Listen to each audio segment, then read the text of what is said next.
مخته كالأي قرلي نمكل خال حجر كابشحن شعتم 298 كساب كلتشحن 10 بسلومون برهام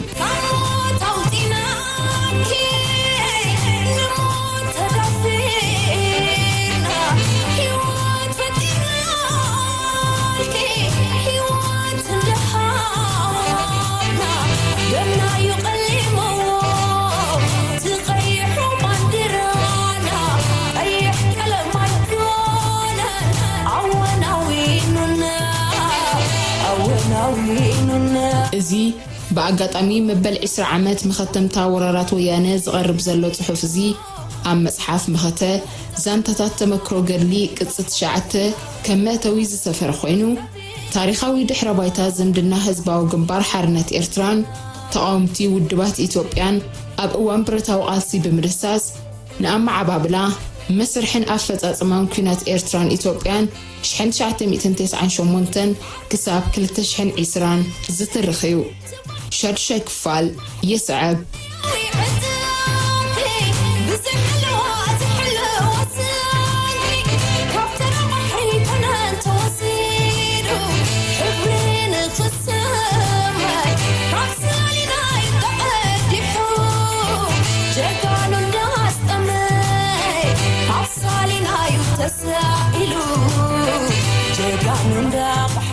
محتام حجراو باطيرة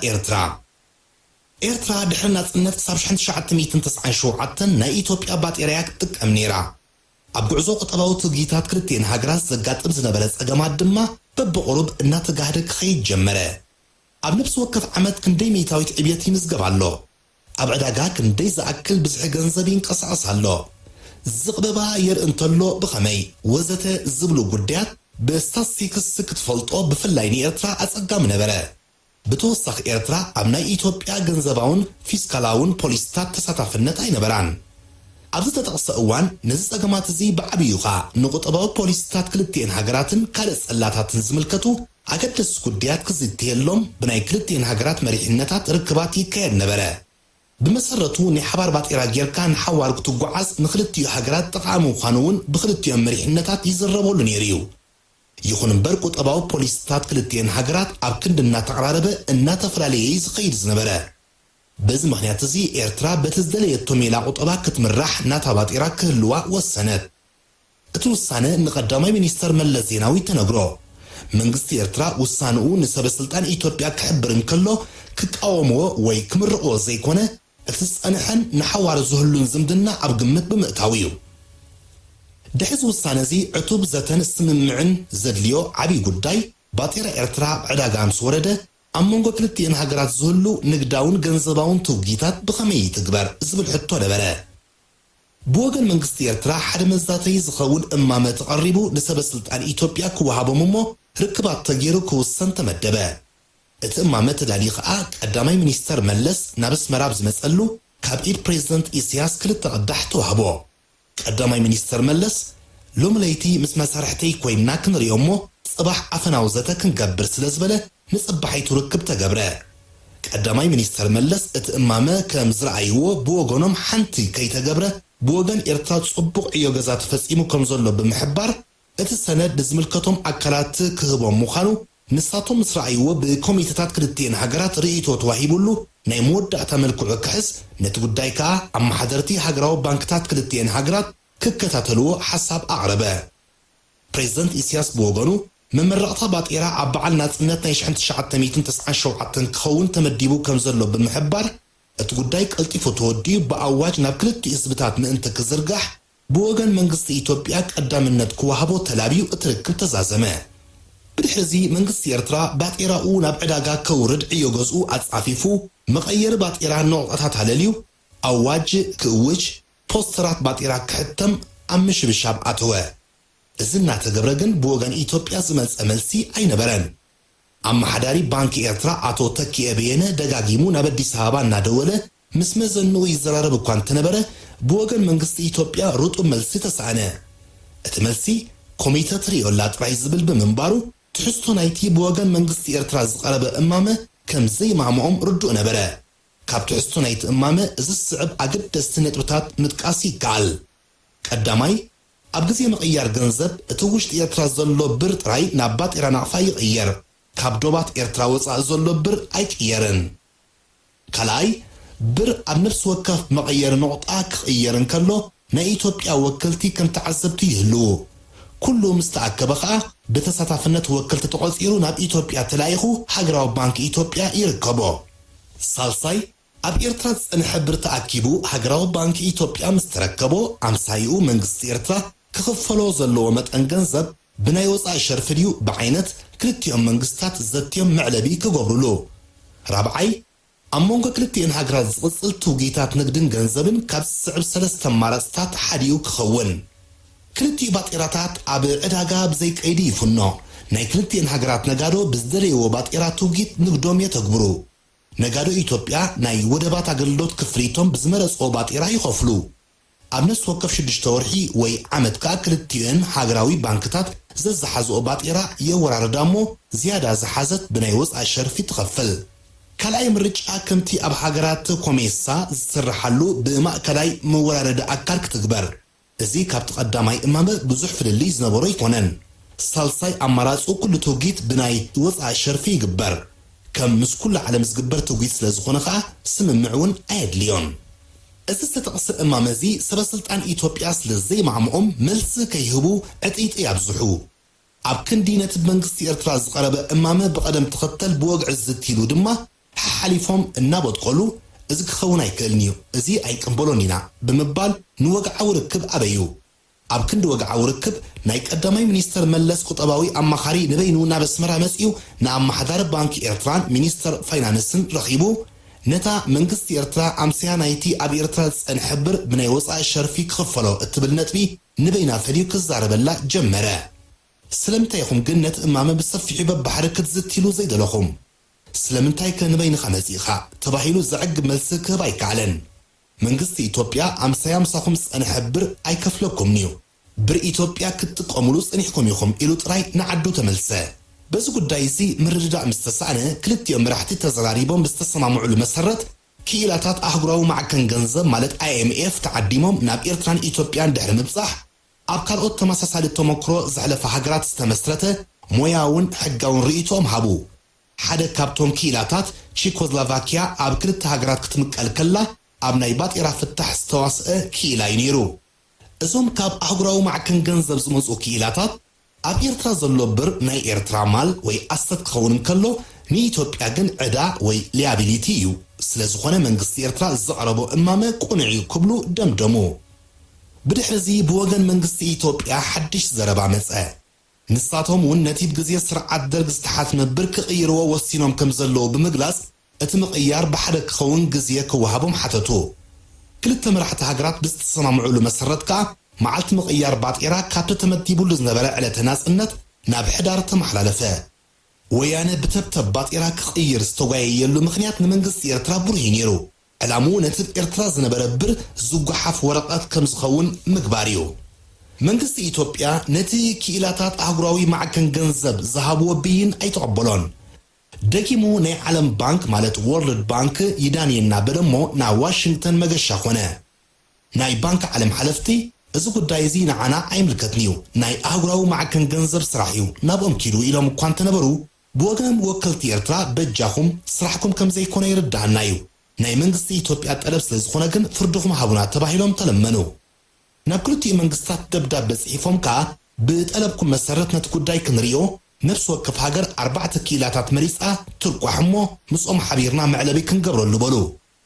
ብኡ መሰረት መንግስቲ ኤርትራ 4 ወከልቲ ረኺቑ ክቕርብ እንከሎ መንግስቲ ኢትዮጵያ ተሰማሚዑሉ ክብቅዕ ኣስቀጠ። እዚ እናኾነ እንከሎ ኣብ ዶባት ብካድረታትን ፖሊስን ትግራይ ልዕሊ 2,000 ብር ዝዋግኡ ኣቑሑ ብናይ ወፃኢ ሸርፊ ትሕቲ 2,000 ብር ዝዋግኡ ከዓ ብብር ትውጊት ይግበር ብዝብል በይናዊ ስጉምቲ ካብ ዝባን ኣውቶቡስን መፅዓኛን ቁፃራት እናውረድካ ቀንጠመንጥ ምድርባይን ህዝቢ ምክልባትን ተጀመረ። ነቲ ኣብ ከባቢ ባድማን ዓዲ ሙሩግን ዝተፈጸመ ብበይናዊ ምጥራር ዶብን ምክልባት ህዝብን ተፈጢሩ ዝነበረ ወጥሪ ከዓ ተወሳኺ ነዳዲ ከዓወሉ። እቲ ሃዋህው ከምዚ ኢሉ እንከሎ ምቕያር ክልቲኡ ባጤራታት ዕለቱ ኣኸለ። ምስ ኩሉ እቲ ብካድረታት ወያነ ኣብ ከባቢ ዶባት ዝግበር ዝነበረ ምክልባት ህዝቢ ኣብ ኤርትራ ጸገም ዘይነበሮ መስርሕ ምቕያር ባጤራ ተተግበረ ክሳብ ዝጽሑፍ እዚ ዝተጻሕፈሉ ግዜ ከዓ እቲ ሽዑ ዝተቐየረ ናይ ኢትዮጵያ ባጤራ ንዓመታት ኣብ መኽዘን ባንኪ ኤርትራ ተዓቂቡ መዓልቱ ይጽበሎ እዚ ናይ ባጤራ ጉዳይ ንስትስዒቡ ዝመጸ ወራር ናይ ቀረባ ምትእስሳር ስለ ዘለዎ ደኣምበር ቅድሚኡ ብስርዓት ወያነ ዝተፈጸመ ካልእ ዓለቕ እውን ነይሩ እዩ ኣብ እዋን ናጽነት ኣብቲ ናብ ኤርትራ ዝነበራ ባንክታት ኢትዮጵያ ዝጸንሐ ብዝሒ ገንዘብ ምስቲ ኣብ ደብተራት ናይ ዓማዊል ዝተፈረ ሕሳብ ዝሰማማዕ ኣይነበረን ብምስምስ ጸጥታዊ ኩነታት ስርዓት ደርግ በብእዋኑ ጥረ ገንዘብ ናብ ኢትዮጵያ የግዕዝ ስለ ዝነበረ ኣብ ባንክታት ዝጸንሐ ገንዘብ ኣዝዩ ውሕድ እዩ በዚ ድማ እቲ ናይ ህዝቢ ጥረ ገንዘብ ናብ ኤርትራ ይመለስ ዝብል ጠለብ ብመንግስቲ ኤርትራ ቀሪቡ ቁኑዕ ጠለብ ስለ ዝነበረ ንሳቶም እውን ተቐቢሎሞ ኣብ መጀመርታ 1992 ናይ ፈለማ 50 ሚሊዮን ብር ምስ ሰደዱ ግን ዝተረፈ ከነስዕበልኩም ኢና እኳ እንተበሉ ብድሕሪኡ ነዲኽማ ይውረድላ ኮይኑ ኤርትራ ሃገራዊ ባጤራ ክትሕትም ምውሳና ኣብ ብዙሓት ሰበስልጣን ወያነ ስምባደ ዝፈጠረ ክስተት ነበረ ኤርትራ ብቁጠባ ነብስታ ስለ ዘይትኽእል ውዒላ ሓዲራ ናብ ኢትዮጵያ ክትምለስ ትኽእል እያ እንተዘይኮነውን ካብ ጽልዋ ኢትዮጵያ ክትርሕቕ ዓቕሚ የብላን ዝብል ዘይክውንነታዊ ግምት ዝነበሮም ውሕዳት ኣይነበሩን በዚ ድማ ካብ ገንዘባዊ ፖሊሲ መንግስቲ ኢትዮጵያ ተላቂቓ ናታ ባጤራ ምሕታማ ቁጠባዊ ናጽነት ኤርትራ ሙሉእ ዝገበረ ፍጻመ ብምንባሩ ተጻብቆታቶም ንምቕጻልን ምዕባይን ተወሳኺ ምኽንያት ኮነ ከም ውጽኢት ናይዚ ስምባደ እዚ ኣብ ሕዳር 1997 ባጤራ ኤርትራ ብወግዒ ናብ ዑደት ድሕሪ ምእታዉ ብንብኡ ኣብ ዶባት ብዙሕ ጸገማት ክፍጠር ተራእየ ብፍላይ ኣብ ክልል ትግራይ ዝነበሩ ሓለፍትን ካድረታትን ወያነ ናቕፋ ዝሓዘ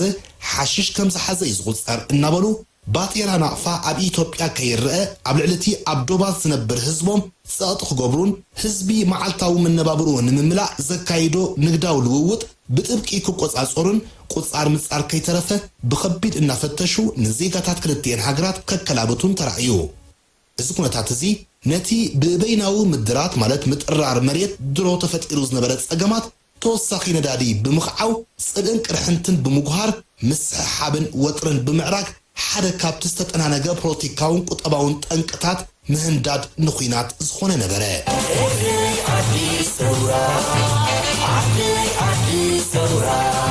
ግጭት 6 ግንቦት 1998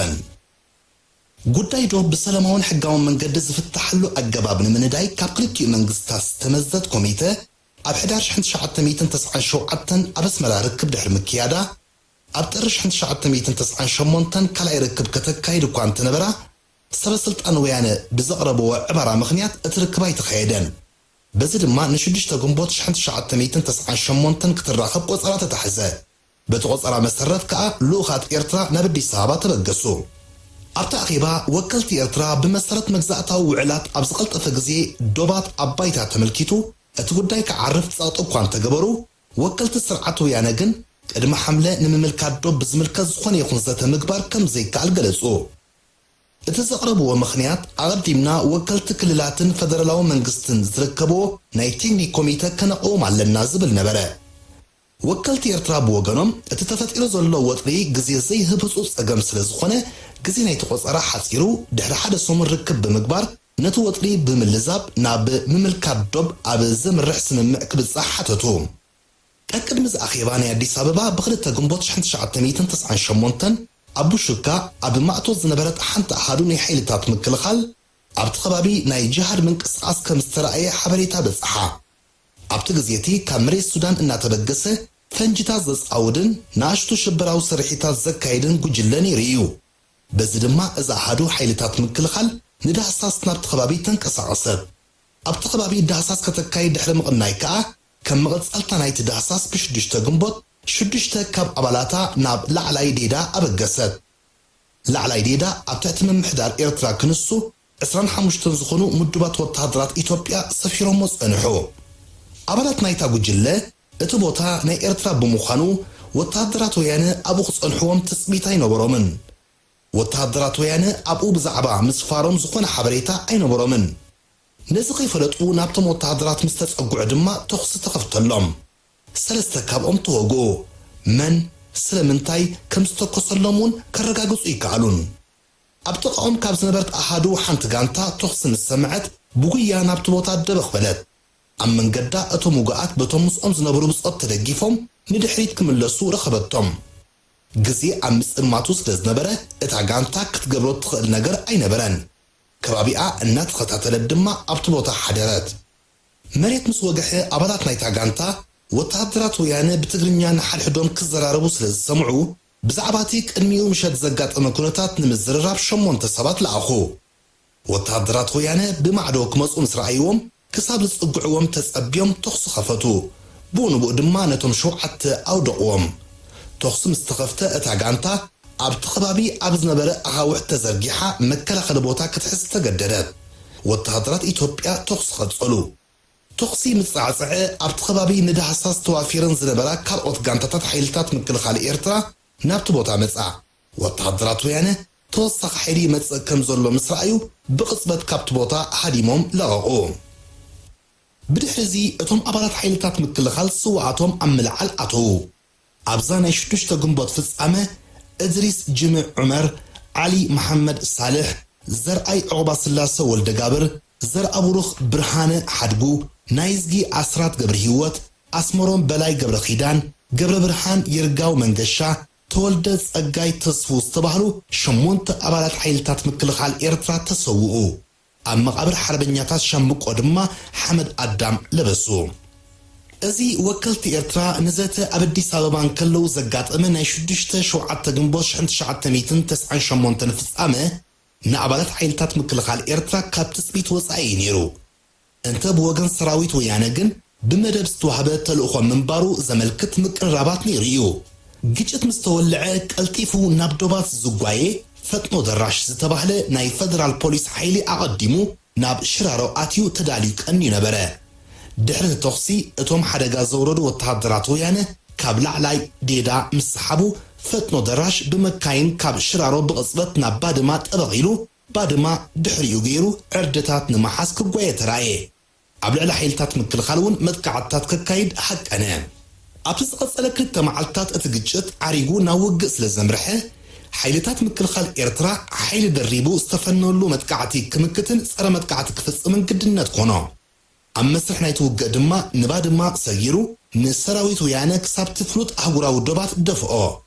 أبزقت أمزدما أستاد كلتا ميت زخونو أبالات فتنو دراشن مالت فدرال بوليس أبالات ملشا نايت خبابن بحيلتات مكل خال إيرترا تمارخو إذا كنت تزي أبستخصت الأوان اتنو قداي دوبات بسلامة من قد نمفتح استمز كوميتا نا إيرترا أبدي سابا ينيرو سلازدما نتو قداي بزحكي قوحار كان مهدود صبق أدات أمن يريو انتخونا سرعة ويانا دايما دايلو نكينات أنكيدو بمنبارون وكلتو يانا نمزر راب قرب الناس للزير أيون لوغ إيرترا زخونا نقر كيسلت نابس مرات ملسا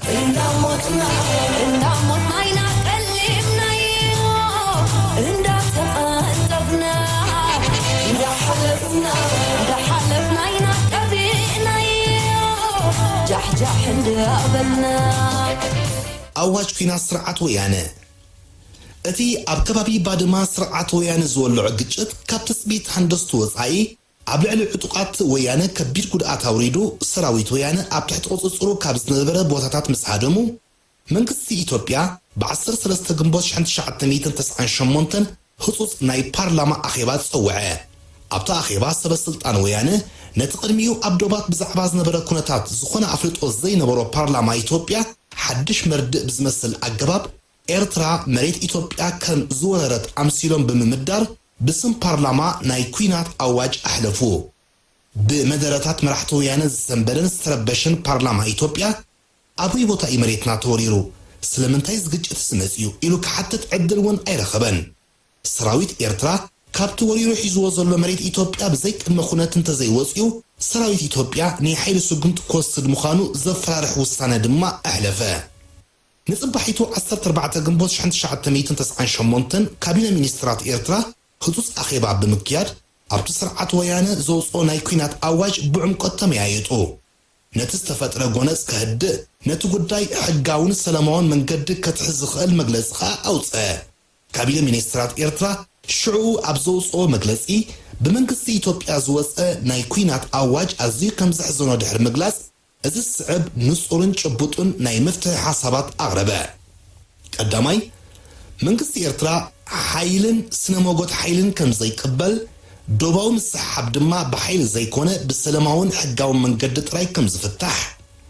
ካልኣይ እቲ ጎንፂ ዝተፈጥረሉ ዘሳሕሕ ቦታታት ንግዚኡ ካብ ህላወ ክልቲኡ ሰራዊት ነፃ ኮይኑ ሓደ ሻራ ዘይብሉ ሓይሊ ክቆፃፀሮ ሳልሳይ ብድሕሪዚ ብመሰረት ቻርተር ውድብ ሓድነት ኣፍሪቃን ኣህጉራዊ ሕግን መግዛእታዊ ውዕላትን ሳልሳይ ኣካል ኣብ ዘለዎ ኣብ ዝሓፀረ ግዜ ዶባት ተነፂሩ ኣባይታ ክምልከት መግለፂ ካቢነ ሚኒስትራት ኤርትራ ኣብ ጋዜጣ ሓዳስ ኤርትራ 15 ግንቦት 1998 ሰፊሩሎ መግለፂ መንግስቲ ኤርትራ ህዝብን መንግስትን ኤርትራ ነቲ ጉዳይ ብሰላማውን ሕጋውን ኣገባብ ንምፍታሕ ዝነበሮም ድሌትን ቁርብነትን ብምንጻር ኤርትራ ምእንቲ ሰላም ኢላ ካብቱ ልዕላዊ መሬታ ምዃኑ ኣረጋጊጻ ትፈልጦ ባድማን ከባቢኡን እውን እንተኾነ ሰራዊታ ክትስሕብ ቅርብቲ ምዃና ዝገልጽ ነይሩ ይኹን እምበር መንግስቲ ወያነ ንጽባሒቱ ኣብ ዘውፅኦ ተወሳኺ መግለፂ ነዚ ንጹርን መንገዲ ሰላም ዝኸፍትን ሓሳብ ብምንጻግ ተህዲድን ምጉዕባዕን ብዝመልኦ ቃላት ሰራዊት ኤርትራ ካብቲ ሒዝዎ ዘሎ ከባቢታት ማለት ኣይራይ ቦታ ብንጹር ዘይሕብር ብዘይገለ ቅድመ ኩነት እንተዘይወፅዩ ኢትዮጵያ ብፍጹም ኣብ ዘተ ሰላማዊ ፍታሕ ከም ዘይትኣቱ ብምግላጽ ካብ መንገዲ ሕግን ሰላምን ርሒቑ ነቲ ኩነታት መመሊሱ ኣብ ዘረሳስን ሰፊሕ ፕሮፓጋንዳዊ ዘመተ ተጸምደ ኩለን ማዕከናት ዜና ኢትዮጵያ ድማ ብዘገርም ርስትን ፈኸራን ኣብ መንጎ ህዝቢ ክልቲኡ ሃገራት ብሓፈሻ ኣብ መንጎ ህዝቢ ትግራይን ህዝቢ ኤርትራን ድማ ብፍላይ ናይ ጽልእን ቅርሕንትን ሃዋሁ ንምፍጣር ሰፊሕ ዘመተ ተተሓዝኦ ፕሬዝዳንት ክልል ትግራይ ዝነበረ ገብሩ ኣስራት ብ28 ግንቦት 1998 ኣብ መቐለ ንህዝቢ ኣኪቡ ኤርትራውያን ይንዕቑኹም እዮም ሓንቲ ድሙን 50 ኣናፁ ሓንቲ ፍሪት ንሽሕ ሓመማዮም ዝብልኹም ክንዲ ዝተኸፍለ መስዋዕቲ ይከፈል ኩናት ክቕፅል እዩ ክብል ህዝቢ ንምርስሳን ዝዕላሙ ክትሰምዖ ዘጸይፍ ብነድሪ ዝደርግሑ ቃላት ከም ዘለዎ በታ ካብ መቐለ ትፍኖ ሬድዮ ትግራይ ተቃሊሑ ነይሩ ጎን ጎን እዚ ኣደንቋሪ ፕሮፓጋንዳ እዚ ስርዓት ወያነ መንእስያት ናብ ቅድመ ግንባር ክኸቱ ብምጽዋዕ ነቲ ብሰላም ክነብር ዝጸንሐ ብዛዕባ እቲ ጉዳይ ምንም ኣፍልጦ ዘይነበሮ ህዝቢ ኢትዮጵያ ዳግም ናብ መጋርያ ኩናት ንምጥባሱ ተሃንደደ ስርዓት ወያነ ኣብ ትቕንያቲ ብቕጽበት ዝወሰደ ስጉምታት ናብ ኩናት ዝነበሮ ህንዳደ ኣጉሊሑ ዘርኢ እዩ ብኡ ንብኡ ወደባት ኤርትራ ብምሕሳም ኩለን ንብረት ኢትዮጵያ ጽዒነን ናብ ወደባት ኤርትራ ዘምርሓ ዝነበራ መራኽብ ናብ ወደብ ጅቡቲ ክቕንዓ መምርሒ ብምሃብ መንገዲ ኣየር ኢትዮጵያ ናይ ኤርትራ በረሩ ከቋርጽ ኣዘዘ ሕሉፍ ሓሊፉ ክለ ኣየር ኤርትራ ናይ ኩናት ዞባ ኮይኑሎ ብዝብል በይናዊ ውሳነ ዝኾነት ናብ ኤርትራ ትበርር ነፋሪት ክትውቃዕ ከም እትኽእል ዘፈራርሕ ሓበሬታ ዘርግሐ ብዝተፈላለየ ስራሕ ናብ ኢትዮጵያ ተንቀሳቒሰን ዝነበራ ልዕሊ 160 ናይ ጽዕነት መካይን ኤርትራ ከዓ ንዓደን ከይምለሳ ከልከለ ኣብ መንጎ ክልቲአን ሃገራት ዝነበረ ናይ ቴሌኮሙኒኬሽን ርክባት ድማ ከም ዝቋረጽ ገበረ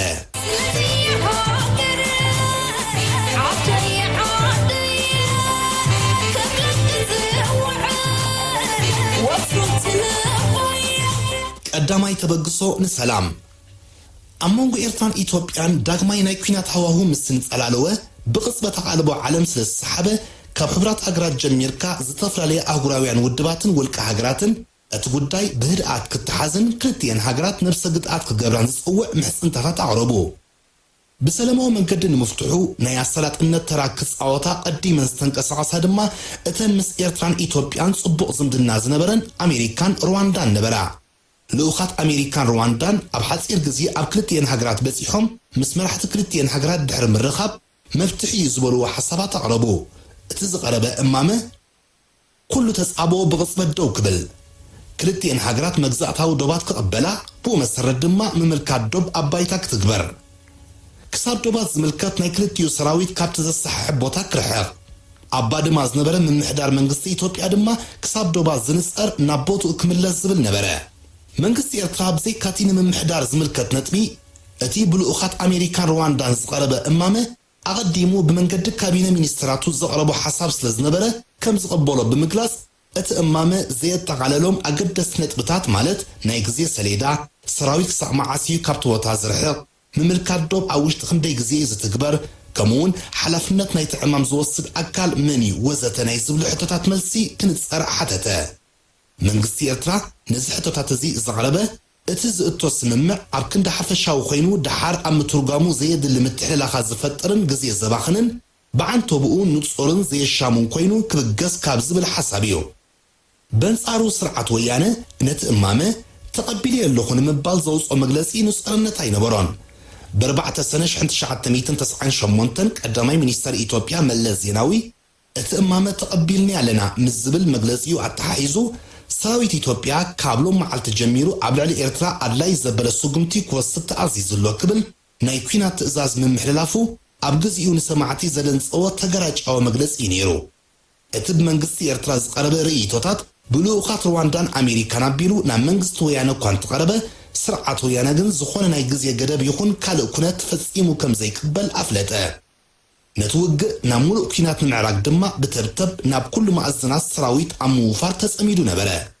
بزد ما منغست يرترا نايقز يقدبون كالإن أبزيت نسأل مسرح سلام مئتاو ترقم زيبولون نهندادو ويانا ناب كينات كقت زي كالإن مخانو بمغنزاب ناي أمريكان رواندان ناي السلات إن الترا كم زبقع بوقع فلته يخون برلوخات أمريكان رواندان بيروانينوم مدبهم كتصلو بحموش تسنش عند شعات تميتن تسعين شمونتن أخيبا مرح تود بحدنة أفريقيا أب أقوادوغو أب زكايدرلو زنبره لوخات أمريكان رواندان كاب حلافنتهم نلعلي بمخاد اتإمامة كتقاللهم زلو استبهلو قديات أب قمت كيتوه كم زلو نا مرحت هجرات أفريقيا أغربوه مرحت أفريقيا دما نتبا أمريكان رواندان زقرب حساب بحر مسمع حادة سلسة تتزحازة حفشاو إمامة أوصو اتإمامة كداماي كوينات بغصبة دويلو بزغل تفزة خجمر كلاي نزن مرقاقاس بواناس حفنا يتود بزمرح 4 مرحت هاجرات زركبو لوخ مس مرحت كلتين هاجرات نمزرراب ناب كلتين هاجرات كبتصح صالصاي كلتي أموغنات نتبع السالتي مالت أمريكان رواندان زقرب حساب قبلو زبل نبره منغستي إيتوبيا كابت مرحت هاجرات أفريقيا زقربو نتبتات اتي كوينات بغصبة دويلو زاتخ جمر زبل حساب فتسوم كم زي قبلو شعو بوغعي كفلت انكالو منغستي إرترا بوغنو اتقداي ناود بحدنة أفريقيا كاب قربه اتناي أمريكان رواندان ناي أسرات النترا أبقعو أفريقيا ناتا زخون نتصورن زي الشامون مسرح أفتاتحان ناي قز يسلينان زلو إما مخط قرب زحاشا مخانو قلسه اتي كوينات بغصبة دو قبل زبل حسابقن بوغن منغستي إرترا قبول مخانو أفلته اسم الاستاتزي منغستي إرترا نتو قداي بسلام كفتحان أقباب مفتحيو كنس أرن زنبرو دريت بنس أردو ما سرعات ويانه كينات نمعراق زنبرو ترباس أقوليحو زرق نبره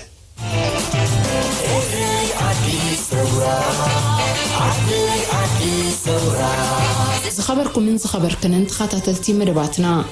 مخته كالأي قرلين مكل خال حجر كابش حنجعت 209 شمونتن كساب كل تشحن 10 شمونتن بزبز تدالوت شرشة كفال أبزي زازم شاوعي كفال صباح نقول قربي السلام